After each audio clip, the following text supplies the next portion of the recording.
Salut tout le monde et bienvenue dans cette toute nouvelle vidéo où je vais vous faire un petit récap du coup de mes dernières lectures, donc un update lecture. Je me suis pris un petit Burger King, alors j'espère que ça va pas trop m'endormir et que ça va plus me motiver à vous parler de ces lectures. En tout cas, je vais vous présenter les dernières lectures de 2022 et les premières de 2023. Et dans l'ensemble, ça a été de très bonnes lectures, donc c'est parti.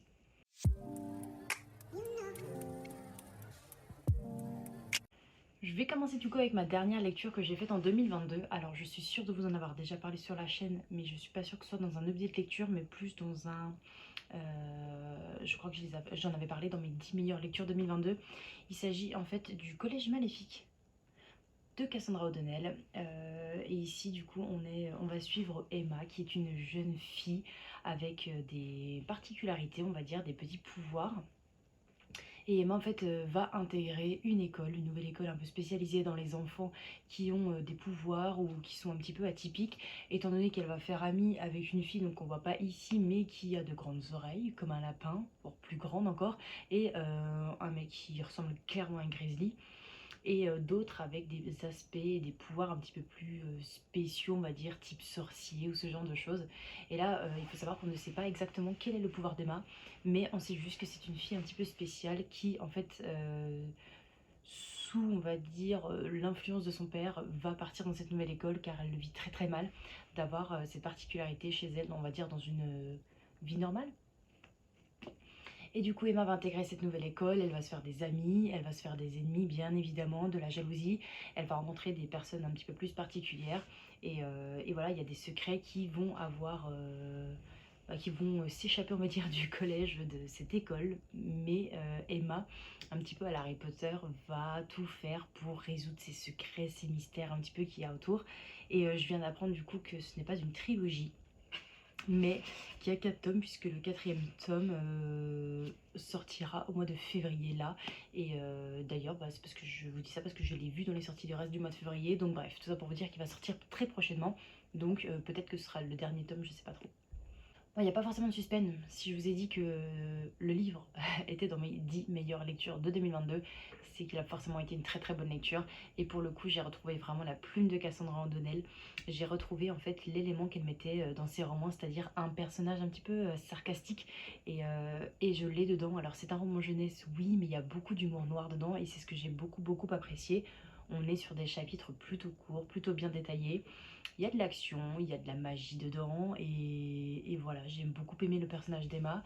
Je sais pas trop comment ça peut évoluer au fil de l'histoire sur 4 tomes, mais en tout cas j'ai les 2 prochains dans ma pile à lire et je compte bien le lire en 2023. Donc voilà, je suis ravie de l'avoir lu et je vous incite à le lire si jamais vous aimez les petits romans jeunesse. Allez, parce que je sais qu'après ce bouquin-là, ça va être compliqué de vous parler des dernières lectures de Noël, donc je vous parle d'une romance de Noël, Passer Noël en Alaska, mode d'emploi, de Debbie Macomber aux éditions Charleston. Et dans ce roman, du coup, on va suivre Josie qui fait, on va dire, comme un job d'été, mais sur 6 mois en Alaska. C'est même plus un job d'été, mais bon, bref, c'est une période de 6 mois en fait où elle part là-bas pour être chef cuistot dans un hôtel.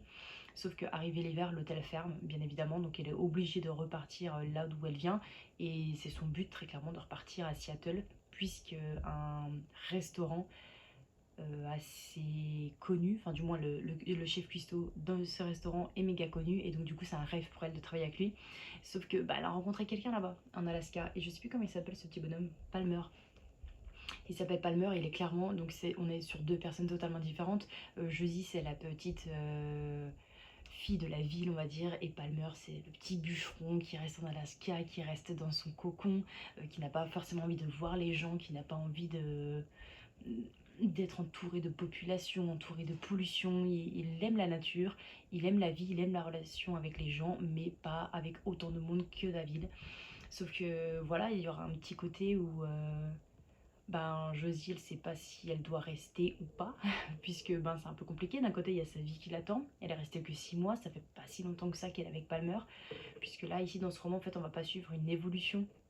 Justement, on va suivre une évolution de romance et on va pas suivre en fait la naissance d'une romance. Donc ça m'a un petit peu chagrinée, mais d'un côté, je me dis, bon, c'est pas grave. Donc le roman n'était pas nul, hein, bien au contraire. Mais voilà, j'avoue, j'avais un petit peu de mal avec les 2 personnages au début, puisqu'on est vraiment sur un côté très reculé de leur relation, c'est-à-dire que dans les premières pages, le mec demande Josie en mariage et tu vois qu'il galère à le faire et tout. Elle est là. Et dans son dialogue, quand on suit son point de vue, elle nous dit mais qu'est-ce qu'il me veut, je comprends rien. Mais au bout d'un moment, je sais pas, je les ai trouvés trop décalés. C'est comme si en fait il y avait une romance faite à des kilomètres, alors que ça se voit qu'ils ont un lien, mais dans les dialogues, je ne l'ai pas du tout ressenti. Donc c'est un petit peu dommage pour une romance, mais en tout cas, moi j'ai plutôt bien aimé. Alors ça se passe pas forcément tout en Alaska, c'est pas Noël qui se passe en Alaska, très clairement, puisque là il y a que allez, le dernier, voire les deux derniers chapitres, on est à Noël, on est en Alaska, sinon le reste c'est vrai qu'on vagabonde tout au long de l'année avec l'évolution et toute la relation. Donc voilà, c'était pas un roman non plus super catastrophique, loin de là. Mais j'ai beaucoup aimé le lire et c'est un petit roman qui peut se lire à Noël plutôt facilement. Donc si ça vous intéresse de passer un petit moment en Alaska sans forcément que ce soit Noël, il y a celui-ci. Alors là, je sais pas comment je vais vous résumer ce roman, enfin ce roman graphique plutôt, puisque je n'ai pas forcément tout compris, je vous le cache pas. J'ai lu Charon de Fabio Listrani, donc c'est aux éditions Choc d'Homme, donc on est sur un roman graphique ici, et ce roman graphique nous parle en fait des portes de l'enfer et de tout ce qui peut avoir euh, autour de ça, comment on arrive à en finir avec la vie et on se retrouve en enfer. Donc là, c'est des petites chroniques en fait qui a eu lieu avec des images un petit peu sombres. Honnêtement, je vous en parle là parce que je l'ai lu et que ça peut intéresser certaines personnes, mais je n'ai pas tout compris. Et, et en fait, vu que je ne trouve personne qui a lu ce roman graphique également, c'est un petit peu compliqué de vous détailler ce livre. C'est juste que moi, j'ai eu beaucoup de mal avec les histoires. C'était un petit peu trop perché pour moi parce que j'arrivais pas à me mettre dedans. Je l'ai lu jusqu'au bout parce que c'est pas un roman graphique qui est super long, bien évidemment, mais j'ai trouvé ça dommage du coup de me mettre à lire un roman. Et alors déjà, je ne le voulais pas forcément, c'est la maison d'édition qui me l'a envoyé. Alors c'est vrai que jusqu'à maintenant, la maison d'édition m'a envoyé des romans graphiques qui m'ont tous plu pour la plupart, donc c'est super génial. Après celui-ci, bon c'est une exception. Je ne suis pas rentrée dans le roman, je ne suis pas rentrée dans les images, dans les histoires, même si c'était des petites chroniques. J'ai pas forcément adhéré, mais en tout cas, on est sur le côté très. Ça faisait un petit peu futuriste et en même temps, ça faisait un côté enfer, c'est-à-dire que il y avait quand même deux mondes à part qui se rejoignaient entre la nouvelle technologie, le côté des enfers, comment on fait pour rentrer, qui on voit là-bas, comment on fait pour vendre son âme. Enfin, il y avait beaucoup de trucs comme ça. Enfin bref, j'ai l'impression que cette chronique ne sert à rien pour vous parce que je ne sais pas comment vous la décrire, mais si jamais ça vous intéresse, sachez que ce roman existe et que du coup, ça parle de tout ça, quoi. De tous les petits démons qu'on peut rencontrer en quittant la vie. Bon, cette fois-ci, ce sera un roman où je connais vraiment le résumé, où j'ai compris ce que j'ai lu, bien évidemment. J'ai lu du coup mon premier livre en 2023, qui est L'île des damnés d'Angelina Delcroix, aux éditions Hugo Thriller. Et là, nous suivons du coup une femme qui travaille à la police. Comment s'appelle-t-elle déjà? Elle s'appelle Joy, je crois. Ouais, Joy. Donc elle s'appelle Joy, elle travaille à la police et en fin de compte, elle s'aperçoit, et toutes les personnes qui travaillent avec elle s'aperçoivent qu'il y a une surpopulation carcérale. Et elle va être emmenée un petit peu plus loin dans la démarche de l'État et du gouvernement, puisque tout le monde a décidé, au niveau de la haute hiérarchie, ils ont décidé en fait de pas créer une île, mais d'utiliser une île qui ne fait clairement plus partie de la carte, on va dire, pour pouvoir mettre là-bas les personnes les plus dangereuses, donc ouais, c'est ça, les délinquants les plus dangereux, les plus psychopathes, là-bas, pour qu'ils puissent vivre leur propre vie, on va dire. Ils mettent à disposition absolument rien. Ils sont tous jetés sur cette île. Et il y a une étude qui va être faite, un petit peu psychocriminologie là-bas, sauf que la personne qui est envoyée du coup sur cette île ne répond plus, puisqu'il n'y a aucun contact avec eux pour éviter que les personnes s'aperçoivent qu'il y a un petit peu des taupes. Et Joy, du coup, ce personnage, va aller sur cette île pour retrouver son ancienne collègue et pour retrouver également, pour mener, on va dire, une mini-enquête pour savoir comment ils arrivent à s'en sortir dans un milieu où tout plein de cinglés se retrouvent et doivent vivre ensemble. Alors, pour le coup, j'ai trouvé que l'histoire, elle était juste mais impressionnante. Vraiment, je n'aurais jamais pensé me mettre autant dans un livre avec cette ambiance angoissante, cette ambiance vraiment malsaine et bizarre. J'ai vraiment apprécié être dedans, alors c'est vraiment vraiment bizarre, mais j'ai beaucoup aimé.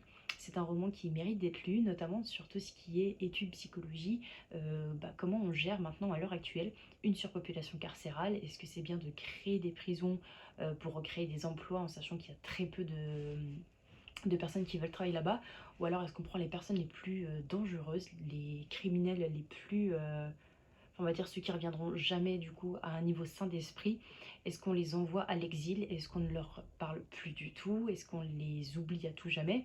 Mais est-ce que c'est bien humain de notre part de faire ça? C'est vraiment l'histoire, c'est vraiment le côté très psychologique de ce roman et j'ai vraiment vraiment apprécié. Voilà, on est vraiment sur un roman soutenu par des actions et par des chapitres qui sont pas forcément longs mais qui sont remplis de sentiments et d'émotions fortes.